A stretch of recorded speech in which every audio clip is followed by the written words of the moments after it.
주영진의 뉴스 브리핑, 지금부터는 코로나19와 관련한 소식을 여러분께 자세하게 전해드리겠습니다. 전 의협 신종플루 대책위원이셨던 이동훈 내과 전문의, SBS의 안상우 기자와 함께합니다. 두 분 어서 오십시오. 네, 안녕하십니까. 일단 두 분과 이야기 나누기 전에 오늘 오후 2시에 있었던, 정확하게는 2시 15분에 있었던 정경 질병관리본부장의 대국민 브리핑 내용 가운데 핵심적인 부분을 다시 들어보겠습니다. 아직까지는 대구와 경북의 환자 수가 90%를 차지하고 있는 상황입니다. 어제는 서울 지역이 10명, 경기 지역이 11명 증가가 있었습니다. 현재 전국적으로 79.7% 정도는 집단 발생과의 연관성이 확인된 사례입니다. 이 중에서도 62.5%는 신천지하고 관련된 그런 집단 유행으로 판단하고 있습니다. 중앙방역대책본부는 최근 세계적인 상황을 고려할 때 국내의 지역사회 전파 차단과 또 국외로부터의 추가 유입 억제 조치를 모두 병행해야 되는 그런 상황입니다. 현재 우리나라를 제외하고 총 96개국에서 10만여 명의 환자와 3,700여 명의 사망자가 발생했습니다.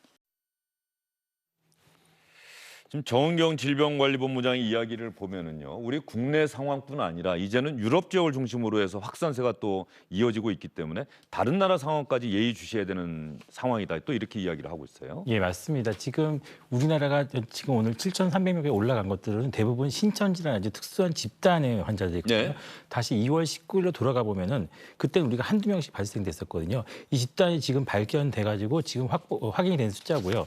그 숫자를 뺀다고 하시면은 그래도 여전히 방금 수도권에도 21분 정도 나오지 않았습니까? 이런 식으로 한 200명 증가되고 있는 추세로, 완만하게 증가되고 있는 추세로 봐셔야 될 것 같고, 그러니까 원래 약간 급속하게 올라갔다가 원래 곡선으로 지금 돌아가고 있습니다. 근데 서구가 지금 그런 형태로 보여주고 있거든요. 네. 유럽이나 미국이나 다 동일한 현상을 보여주고 있기 때문에 이제 우리나라뿐만 아니라 해외에서도 이 코로나19가 점점 서서히 확산되고 있다. 그러면은 단지 우리가 특정 지역뿐만 아니라 외국에서 오시는 분들 중에서 발열 환자들은 어느 정도 우리가 좀 감시를 강화할 필요가 있다. 이런 의미로 보시면 될 것 같습니다.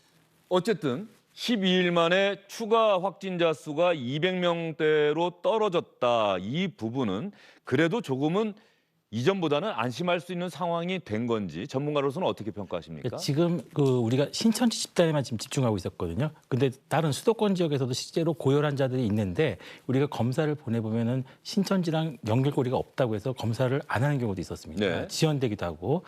그래서 이런 분들이 얼마나 우리가 숨겨져 있냐를 찾아봐야 될 것 같고요. 이런 분들이 적다고 하면 우리가 좀 안심할 수 있는데 이런 분들이 이번에 우리가 한 달 동안 이제 알게 되신 것들 중에 하나가 집단 시설이나 요양원 이런 곳에서 아주 폭발적으로 확산될 수 있다는 그런 아주 그냥 강력한 잠재력을 우리가 확인한 거거든요. 이런 곳으로 이제 유입되지 않도록 아주 철저한 관리랑 감시가 필요한 그런 시기인 것 같습니다. 아마 그러면 지금 말씀하셨으니까는 이원재 카이스트 교수가 저희가 처음으로 소개를 해드렸고 이 교수가 SNS를 통해서 먼저 공개를 했던 내용이긴 합니다만 이원재 교수가 만든 이 검사한 건수와 확진 판정 받은 건수 이 부분에 대한 추이를 여러분께 그래프로 만들어서 보여드린 적이 있는데 최근 들어서는 그 추이가 확연하게 꺾였다. 3월 4일에 4.92, 4.4, 4.12 이런 식으로 저 그래프를 보시면 지금 어떻게 보세요? 저거는 확실하게 누적 검사당 확진자 수위가 어쨌든 하락하고 있다는 거를 좀 보여주고 있는 그래프거든요. 예, 맞습니다. 바로 저 그래프가 우리가 지금 그동안 확인했던 그룹이 신천지 그룹이라는 특수 그룹입니다. 그 그룹은 확진율이 굉장히 높았었거든요.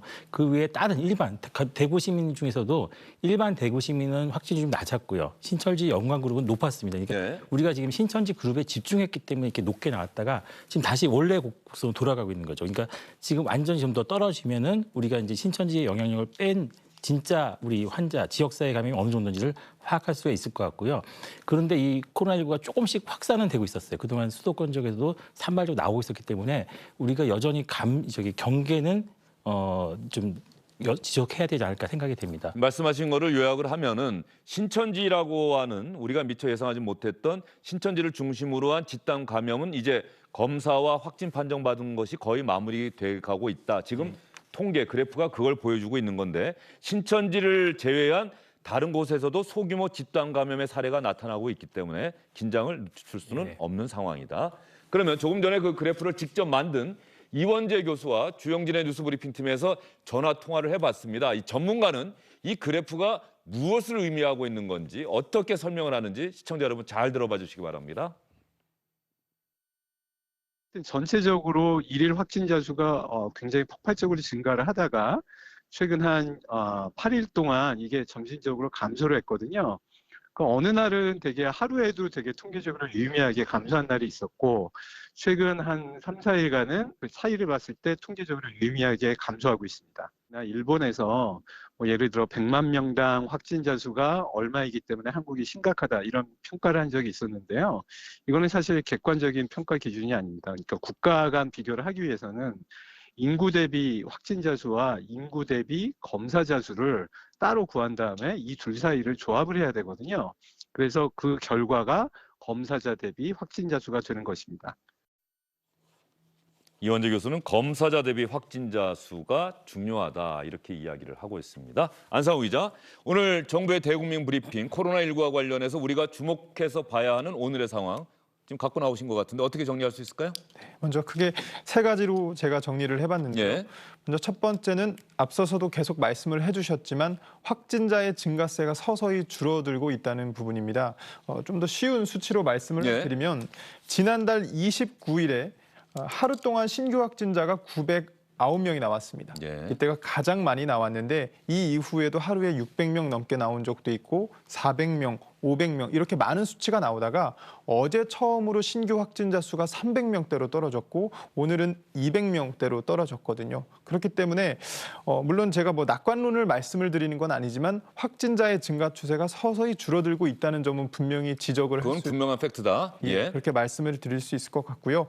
거기에 더해서 이제 제가 순서를 어겨서 잠깐 세 번째로 예. 먼저 말씀을 드리면 앞서서도 말씀해 주셨지만 이렇게 확진자가 크게 늘어났던 것은 신천지 대구교회에서 집단 감염이 일어났기 때문입니다. 그리고 그동안 그 집단 감염된 자들에 대한 감염된 분들에 대한 어떤 진단 검사가 이루어졌고 양성으로 많은 수가 확인이 되면서 확진자가 늘어났는데 이제는 그 검사가 얼추 다 마무리됐거든요. 그러면서 줄어든 겁니다. 근데 이와 별도로 또 중간중간 일부 지역에서는 병원이나 아니면 사회복지시설에서 집단 감염도 계속해서 나타나고 있거든요. 분당 재생병원 얼마 전에 또 나왔었고 말이죠. 예, 맞습니다. 그렇기 때문에 신천지 대구교회와 관련 없는 그러니까 뭐 일부 검사가 마무리가 돼서 확진자 증가 추세는 줄어들고 있지만 여전히 지역별로 집단 감염은 발생하고 있기 때문에 안심해서는 안 된다라는 메시지를 이어서 전달을 드리고 싶고 네. 그리고 두 번째로는 이제 마지막으로는 마스크 대책이 오늘부터 새로 시행이 됐고 오늘부터 실시가 되고 있는데 여전히 불편은 현장에서는 여전하다는 부분입니다. 이 마스크 대책이라는 게 생산량을 폭발적으로 더 크게 늘린 것이 아니라 생산량은 큰 변화는 없지만 구매하는 방식에 있어서 중복 구매라는 방식을 막은 것이거든요. 그렇기 때문에 애초에 가장 큰 문제점, 여전히 물량에 있어서 부족하다라는 부분은 해결이 된 게 아니기 때문에 일부 어떤 보완책이 나온 것이기 때문에 그렇기 때문에 불편은 현장에서 여전하다라는 점 이렇게 해서 제가 키워드 3개를 꼽아봤습니다. 예, 이 마스크 관련해서는 제가 방송 전에 이 근처 약국을 좀 돌아다녀 봤는데 일단 아예 오늘 공적 마스크 아직까지 안 들어왔습니다라고 하는 약국이 한 군데 있었고요. 오늘 들어왔는데 이미 들어오자마자 다 나갔습니다. 내일부터는 아예 시간을 정하겠습니다. 오후 1시부터 판매하겠습니다. 이런 약국들이 있었어요. 저 마스크 관련해서는 제가 보기에는 여전히 많은 분들이 불안해하고 계시는구나라는 것을 느낄 수가 있었습니다. 저렇게 마스크가 바로 들어오자마자 다 팔려버리는 그런 상황. 예, 그렇습니다. 지금 마스크가 사실 이게 저희도 계속 나와서 말씀을 드리는데 아주 첫 번째 그 방역의 물건은 아니거든요. 그러니까 두 번째 정도로 생각하셔야 되는데 첫 번째는 손 씻기입니다. 그런데 아마 처음에 우리가 일관된 메시지를 못 드려가지고 아마 마스크를 쓰시고 마스크를 자꾸 찾는 경우가 있습니다. 근데 반복적으로 말씀드리지만 혼자 있는 곳에서는 마스크가 반드시 필요하지는 않거든요. 자, 혼자 있는 곳에서는 마스크 필요 없다. 그다음에 여러분들이 이제 많이 아까 버스라든지 지하철 이런 데도 좀 필요한데 이게 저희 많은 분들이 좀 불안해하시잖아요. 근데 서구권은 잘 안 쓰는데 이유가 저도 이제 미국 연수 갈 때 느낀 건데 예. 환자분들은 마스크를 써요. 첫 번째 전제 조건이 호흡기 질환이 있거나 이런 분들은 다 씁니다. 아픈 사람이 쓴다. 증상이 그렇죠. 있는 사람이 쓴다. 아픈 사람이 써줘야지 나머지 분이 안 쓸 수 있는 거예요. 그러니까 우리가 기침이나 호흡기 질환 있을 때 마스크를 쓰시면은 나머지 10분은 안 쓰셔도 되는 거죠. 한 분만 쓰시면. 근데 한 분이 안 쓰면 10분이 다 쓰셔야 되는 거예요. 그러니까 우리 사회가 지금 얼마나 믿을 수 있느냐. 이제 호흡기 질환이 있는 분들이 마스크를 쓴다 이런 약속을 잘 지켜주시면은 신뢰죠. 신뢰만 있었으면은 나머지 분들은 안 쓰셔도 되는데 아직 그런 신뢰가 좀 부족하다고 볼 수 있고 두 번째로는 호흡기 질환 환자분들은 집에 계셨으면 좋은데 우리가 솔직히 말씀드려서 이게 직장에 나가실 때 감기 때문에 오늘 쉴게요 하면은 어느 누구도 쉴 수가 없습니다. 그러니까 아픔에도 불구하고 대중교통을 이용해서 직장에 출근해야 되는 분들이 많거든요. 그렇죠. 그런데 예. 지금 중요한 사인이 있는데 호흡기 질환 환자가 굉장히 줄었어요. 그러니까 1000명당 4명꼴 정도까지 떨어졌거든요. 거의 이제 유행이 종료될 정도 떨어졌기 때문에 우리 사회가 이 정도면은 한 1, 2주 정도는 한번 기업체나 이런 기업체를 중심으로 해서 이런 걸 좀 용인해 주는 그런 문화도 좀 도움이 되지 않을까 생각이 듭니다. 아주 비상 호흡기 증상이 있다고 전화를 하면은 그러면 집에서 재택근무를 해봐라. 한 예. 일주라도. 그리고 나서 증상이 없어지면 그때 출근해도 좋다. 이런 식의 문화가 있다고 한다면 코로나19를 퇴치하는 데도 도움이 될 것이다. 상당히 도움이 되죠. 사실은 이 경제를 약간 경제 쪽에서는 이게 풀어야 되거든요. 근데 사실은 방역적인 측면에서는 이거를 좀 멈춰야 되는데 이게 서로 충돌이 일어납니다. 항상 경제랑 의학이랑 충돌이 일어날 수밖에 없는데 거기 접점을 우리가 찾아야 되거든요. 접점은 방금 말씀 그런 방법도 하나의 방법인데 문제 여기서 신뢰입니다. 누군가가 꾀병을 할 수가 있거든요. 예. 신뢰가 이렇게 굉장히 중요한 것 같습니다. 지금 말씀하신 부분이 대단히 중요하네요. 혼자 있을 때는 안 써도 된다, 마스크. 그리고 마스크를 써야 될 사람은 건강한 사람이 아니라 증상이 있는 사람, 호흡기 감기라 이런 증상이 있는 사람이 써야 하는데 다만 그 말씀 들으면서 지적을 해주셨습니다만 지하철이나 버스 안에서 보면은 혹시 누군가가 또 안 썼는데 그분이 또 아픈 분일 수가 있고 그래서 나를 방어하고 나를 지키기 위해서 건강한 분들도 다 마스크를 쓰고 있는 현 상황. 그것은 아직 좀 신뢰가 아직은 우리 사회에 좀 부족한 것 아니냐 이런 말씀을 해주신 예, 거죠? 그게 제일 안타깝습니다, 사실은. 그리고 신뢰가 제일 중요한 게 그런 신뢰가 쌓이면은 우리나라가 전 국민 마스크 이렇게 대란 안 일어나도 되죠. 그렇죠. 마스크 예. 못 산다는 그런 불안감 때문에 저희 뭐 와이프도 가서 줄 서 있는데 지금요. 예. 아, 마스크 미리 이렇게 뭐 집에다 좀 사두시지 않았습니까? 아, 저희도 식구가 좀 많아가지고요. 예. 예, 저희가 연년생이다 보니까 매일 가서 줄을 서야 됩니다. 아. 그리고 의료기관도 저도 한 달 반 정도 마스크를 공급받지 못하고 있거든요. 기존에 이제 아, 의료기관에서도 지금 마스크가 공급이 안 됩니까? 예, 원활하지 않습니다. 지금 예. 추첨제로 들어가서 의사협회에서 사이트가 있으면 열리면은 거의 11시까지 하면 그 시간에 들어가 가지고 거의 뭐 클릭을 해야지 얻을 수 있을 정도로 저희들도 굉장히 공급이 어렵습니다. 지금 마스크 공적 마스크 공급량이 아까 브리핑 보니까 한 700만 장? 오늘 700만 장을 푼다 이렇게 돼 있더라고요. 그 정도의 생산량 공급량이 계속 유지가 되는 겁니까 앞으로는? 안상호 기자? 저도 그 공급량이 좀 예. 궁금해서 예. 이게 출연을 들어오기 전에 확인을 해봤더니 보통 1000만 장 정도가 공급이 된다고 보시면 생산이 되고 그것들이 이제 공급이 된다고 보시면 되는데요. 이 중에 이제 80% 한 800만 장이 공적으로 공급이 이루어지는 것이고 200만 장 매일. 예, 맞습니다. 예. 200만 장이 이제 민간 시장에 풀린다고 보시면 됩니다. 그 중에 그 공적으로 공급되는 이 800만 장이 또 다 공적 판매가 이루어지는 것이 아니라요. 말씀하신 대로 100만 장 정도만 의료기관에 그 보급이 되는 거고요. 그래서 700만 장이 오늘 공적 마스크가 배포가 된다고 지금 자막이 나오는 거군요. 예, 맞습니다. 예. 저 700만 장 중에서도 600만 장은 이제 약국이라든가 아니면 농협이라든가 이런 쪽에서 실제로 판매가 이루어지고요. 나머지 100만 장이 또 남는데 그중에 50만 장은 취약계층 그리고 50만 장은 감염병 관리 그 특별 지역으로 또 분배가 됩니다. 예, 정말 사회적으로 좀 이 마스크를 직접 가서 사기가 어렵고 마스크 구입 비용도 부담되시는 분들한테 그분들이야말로 이 마스크가 없다고 한다면은 이런 코로나19 바이러스에 취약할 수밖에 없는 분들이기 때문에 그분들에게 좀 우선적으로 공급되는 그래서 오죽 답답하다 보면은 저는 이제 공적 마스크도 사지 않겠습니다라고 SNS 통해서 이렇게 서약하시는 분들도 많이 생겨나더라고요. 예, 저도 예, 확인했습니다. 예.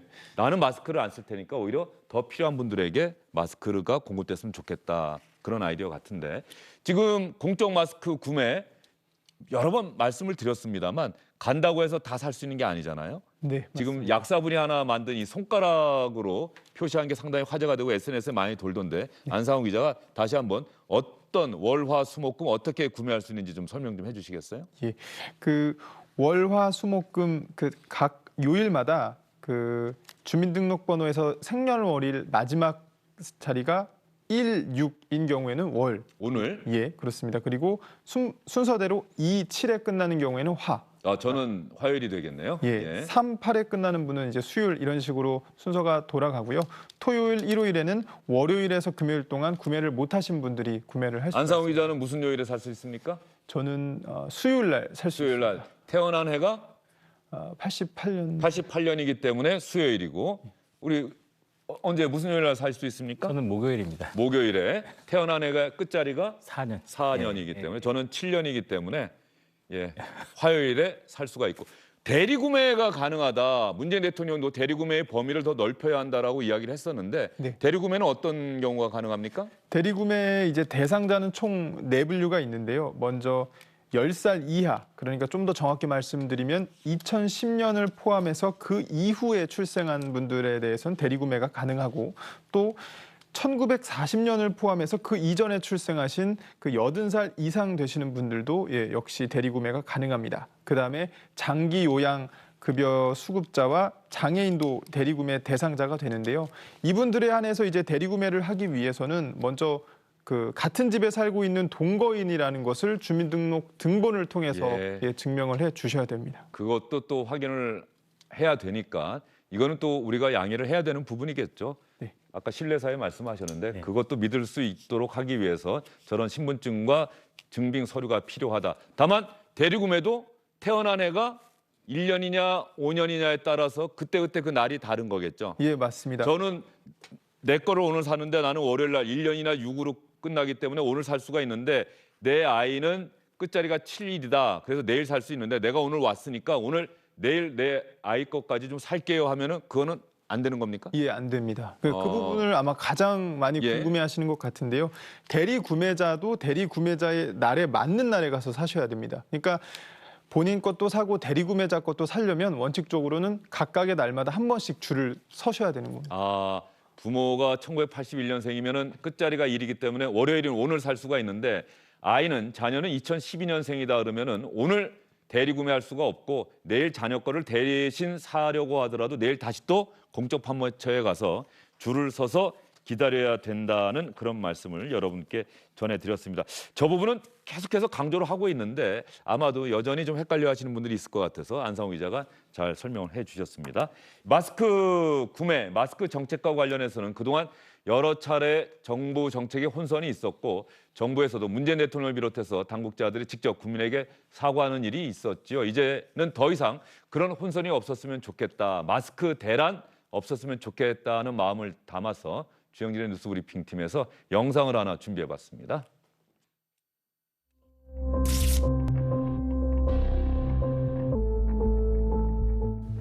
일반인의 경우에는 KF80의 그 마스크를 착용하는 것이 사용 효과가 있다라고 보건용 마스크는 일시적으로 사용한 경우 동일인에 한하여 재사용할 수 있습니다. 면 마스크 사용도 권장하고 있습니다. 저를 비롯한 공직사회가 먼저 면 마스크 사용에 앞장서겠습니다.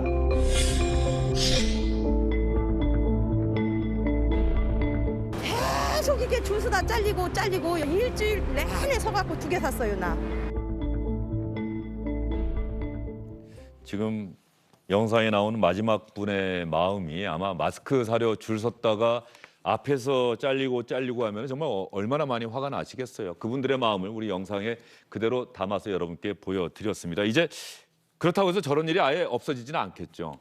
각 약국마다 공급되는 양이 한계가 있는 거니까. 네, 맞습니다. 지금 약국마다 250장이 그 공급이 되고 있거든요. 125명분이네요, 그러면? 예, 맞습니다. 그렇기 때문에 뭐 공급을 오전 9시부터 시작을 했는데 불과 2시간 만에 이미 공급이 다 끝난 그런 약국도 있고요. 그래서 지금 정부에서 마련하고 있는 방안은 지금은 일괄적으로 250장을 이제 공급을 하고 있지만 어떤 지역은 250장이 일찍 다 팔리는 매장도 있겠지만 어떤 지역은 그렇지 않은 매장도 있거든요. 네. 그래서 그런 것들을 일단은 모니터링을 해서 정확히 집계를 하고 많이 팔리는 곳에서는 뭐 350장까지 더 많이 공급을 하고 적게 팔리는 곳에서는 뭐 250장이 아니라 150장 이렇게 수치를 좀 차등을 두면서 실제 필요한 수요만큼 공급량을 한번 변동을 주겠다라는 것이 지금 정부의 어떤 계획이고 그 부분도 정책입니다. 필요할 것 같네요. 많은 사람들이 찾는 약국과 좀 손님이 상대적으로 적은 약국 똑같이 공급한다고 한다면은 예. 또 차이가 있을 수가 있으니까. 예, 맞습니다. 그러면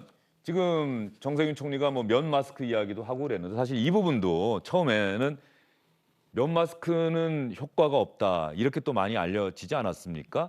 그 가능하면 미세먼지 차단용 마스크를 써야 된다라고 했는데 이것도 정확하게 어떻게 봐야 됩니까? 이게 지금 말씀을 드리기가 정말 죄송하고 곤욕스러운데요. 사실은 이제 면 마스크는 이제 쓰지 말라라고 하시기가 어려우니까 그냥 차선책으로 말씀하신 것 같아요. 그러니까 방금 전에 우리가 갑자기 마스크 쓰라가 쓰지 말라라고 하면 예. 누구도 안 듣겠죠. 그러니까 아마 차선책으로 그냥 개인적으로 비말을 좀 막는 정도 차원에서 면 마스크를 저희가 쓰라라고 말씀하신 것 같고요.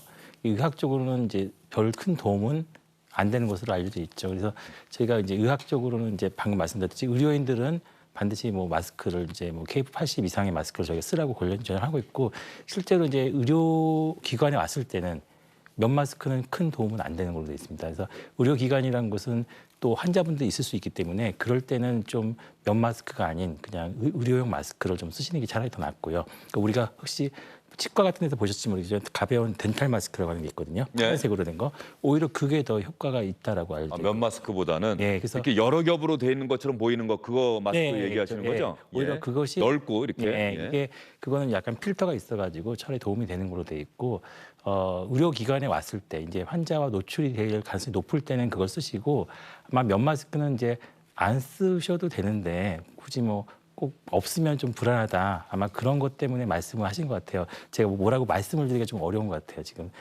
총리님께서 말씀하셨는데 예.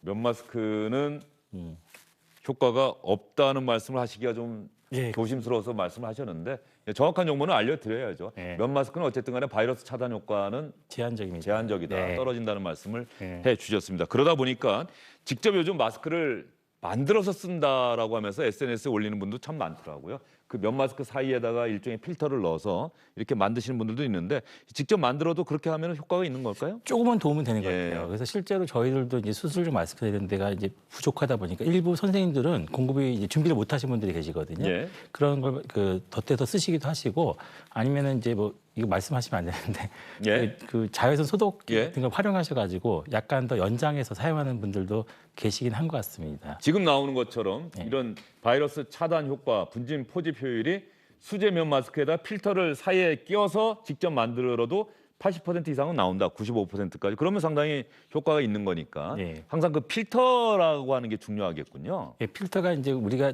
안 보이는 건데 저도 이제 뭐 이 마스크 전문가가 아니니까 예. 찾아봤더니만 정전기를 형성해서 이 바이러스를 좀 이렇게 차단하는 효과가 있거든요. 그래서 우리가 마스크를 접거나 이러면 필터가 손상되고 특히 이제 아. 열을 가해버리면 이게 혹시 열 소독한다고 해서 이게 열 가해버리면 녹아버리기 때문에 눈에는 안 보이지만 효과가 전혀 없는 헤어드라이기로 저 예. 한번 썼던 마스크 이런 식의 일종의 뭐 말린다라고 하는데 그러면 자칫하면은 마스크의 성능이 떨어질 수가 있는 거군요. 예, 그래서 그런 거는 저희가 아마 시약처에서도 권장하지 않는다라고 공식 발표를 했던 것 같고요.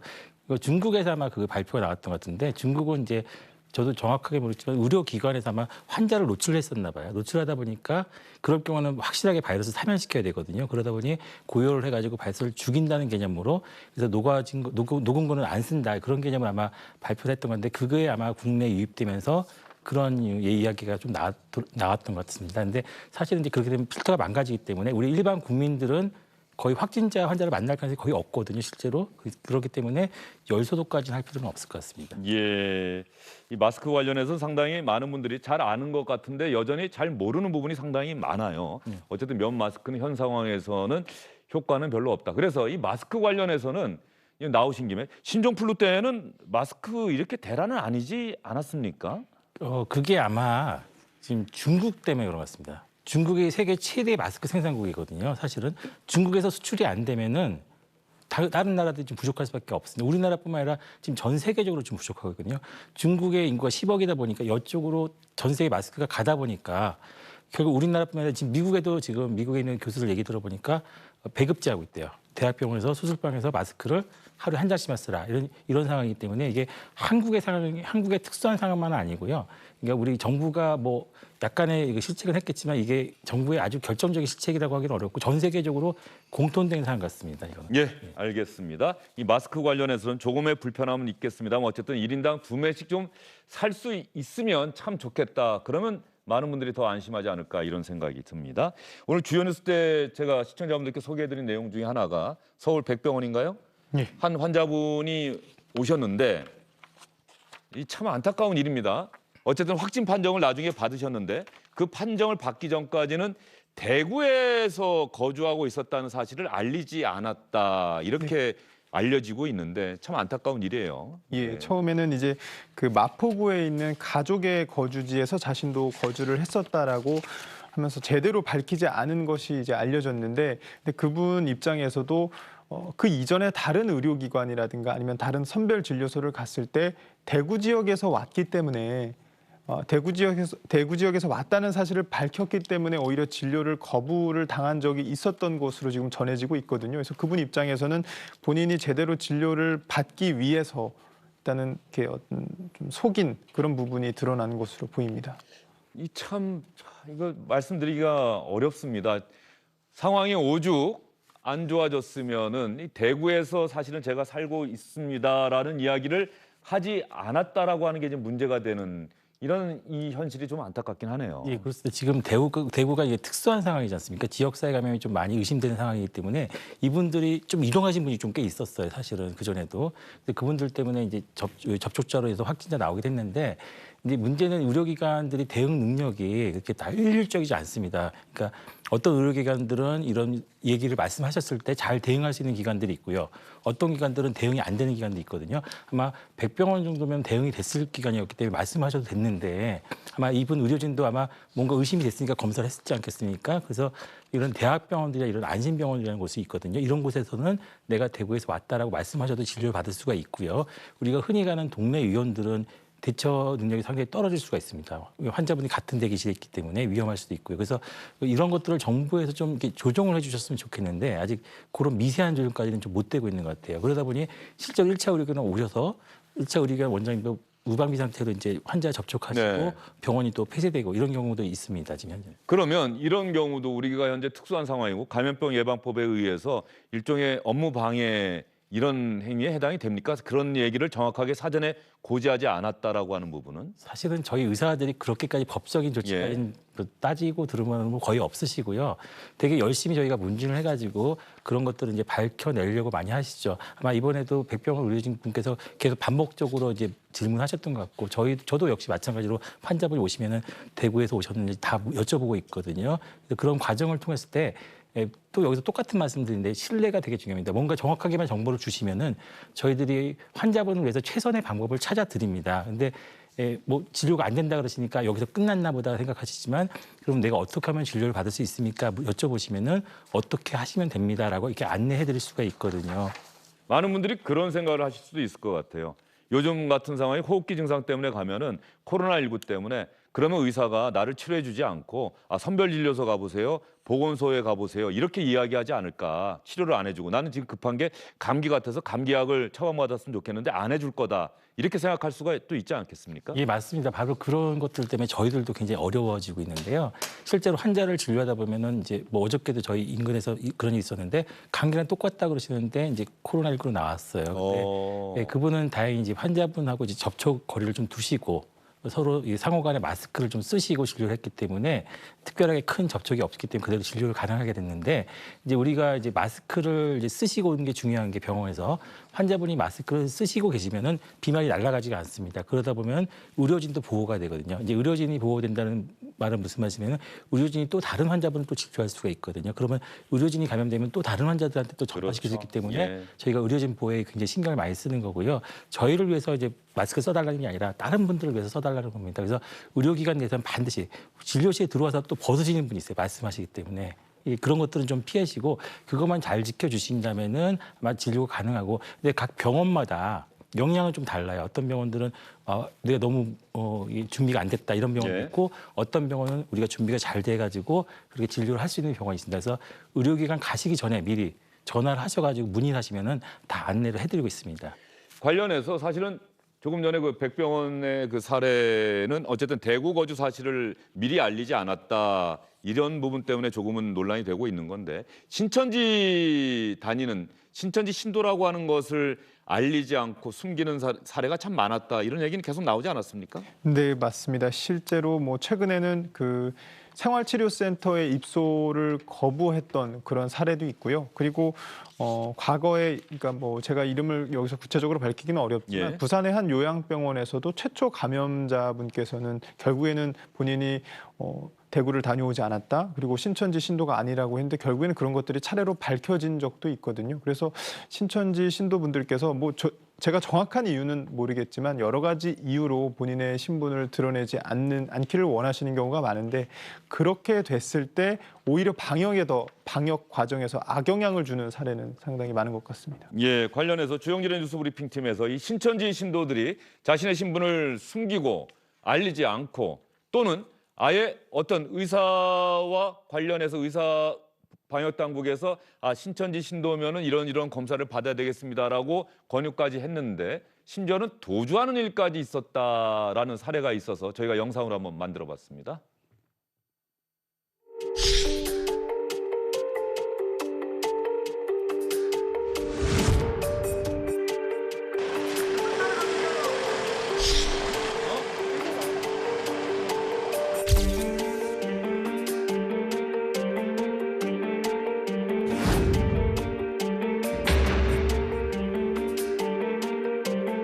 머리통을 잡고 이제 도주했으니까 인근에 뭐 경찰은 있는데 방호복을 안 입었으니까 이제 잡지를 못하잖아요.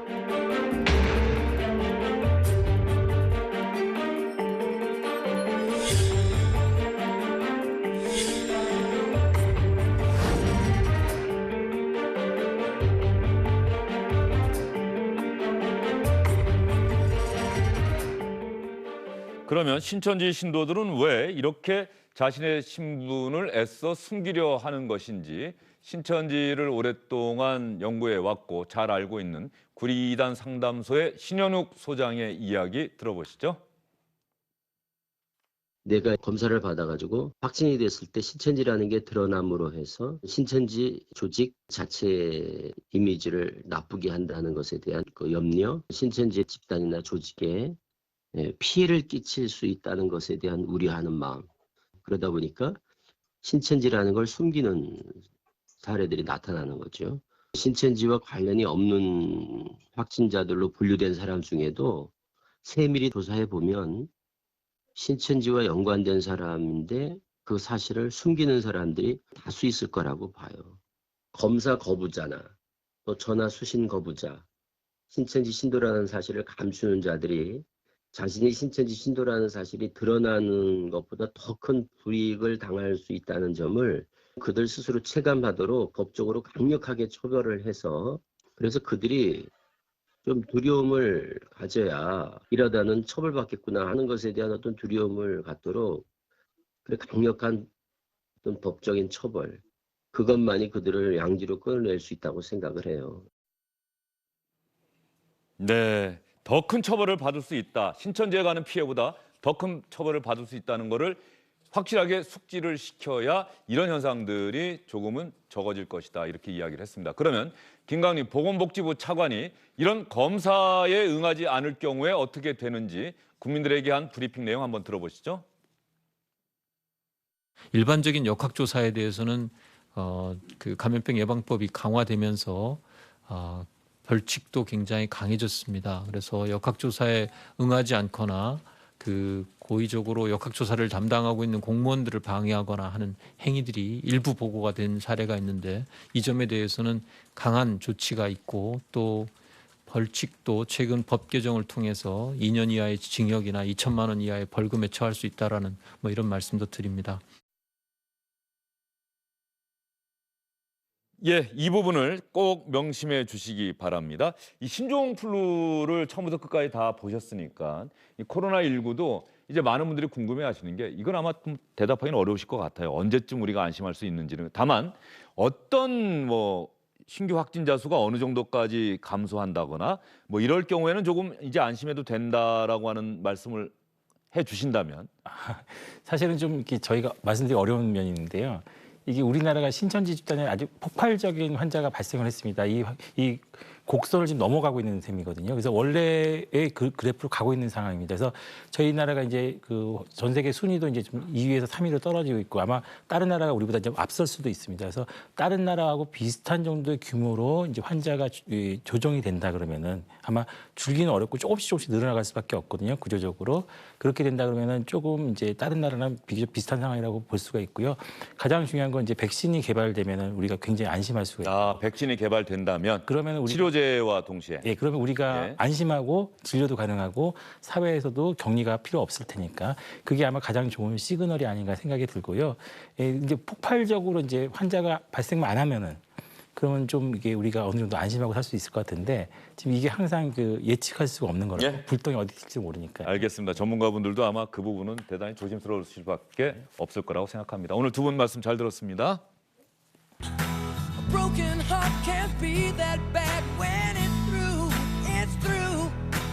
Fate would twist of both of you. So come on, baby, come on over. Let me be the one to show you. 코로나19와 관련해서 여러분들 이런 기사 요즘 많이 나옵니다. 이런 기사들이 우리의 마음을 훈훈하게 하고 따뜻하게 하는 것 같습니다. 관악구 삼성동에서는 주민센터에 한 노인분이 찾아오셔서 직원에게 100만 원이 든 구겨진 봉투를 건네고 곧장 나가셨다고 합니다. 누구신지 이름이라도 알려달라고 직원이 이야기했더니 익명으로 기부해 주세요. 그리고 내가 받은 도움에 이분이 기초생활 수급자라고 합니다. 내가 받은 도움이 있는데 이제는 보답할 차례다. 그리고 이 돈이 나보다 더 어려운 이웃을 위해서 쓰였으면 좋겠다라고 이야기하시고 가셨다고 합니다. 이런 마음들이 지금 대구와 경북을 향하고 있습니다. 강원도에서도 지난주에 이런 소식 여러분께 전해드렸죠. 이런 마음들이 합쳐지고 그 마음들을 모아서 총력 대응한다면 우리는 코로나19 정말 이길 수 있을 거라고 생각합니다. 대구와 경북에 계시는 분들, 여러분과 함께하는 이 마음들 잊지 마시고 힘내셨으면 좋겠습니다. 주영진의 뉴스 브리핑, 오늘은 여기서 인사드립니다.